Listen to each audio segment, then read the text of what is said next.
Solo லெவலிங்ல rank அண்டரால S rank ஆக முடியுமா? Yes but no. சோலோ லெவலிங்ல பவர் சிஸ்டம் எப்படி ஒர்க் ஆகுதுன்னா, அங்க இருக்க பீப்புளுக்கு ஸ்ட்ரேஞ்சா ஒரு எக்ஸ்பீரியன்ஸ் நடக்கிறப்போ அவேக்கன் ஆவாங்க. அப்போ அவங்களுக்கு மேஜிக் பவர் கிடைக்கும். அந்த பவரோட லெவலை பொறுத்து அவங்கள ரேங்க் பண்ணுவாங்க. ஏல இருந்து வரைக்கும் ரேங்க் பண்ணுவாங்க.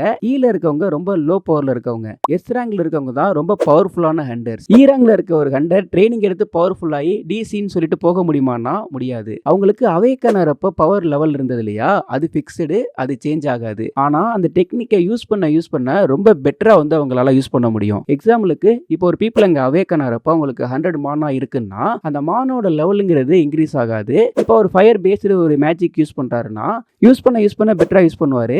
ஆனா பவர் லெவலுங்கிறது சேஞ்ச் ஆகாது. அதுல இருந்து ரொம்ப பவர்ஃபுல் ஆகணும்னா பவர்ஃபுல்லான எக்யூப்மெண்ட் யூஸ் பண்றப்போ பவர்ஃபுல் ஆகலாம். ஆனா அது ரொம்ப காஸ்ட்லியா இருக்கும், வாங்க முடியாது. இதுல ரொம்ப ரேரா நடக்கிற ஒன்னு இருக்கு, செகண்ட் அவேக்கன் நடக்கிறப்போ அவங்களோட பவர் லெவலுங்கிறது சேஞ்ச் ஆகும். பட் இது எல்லாருக்கும் செகண்ட் அவேக்கனுங்கிறது நடக்காது. ரொம்ப ரொம்ப ரேரா நடக்கிற ஒண்ணு.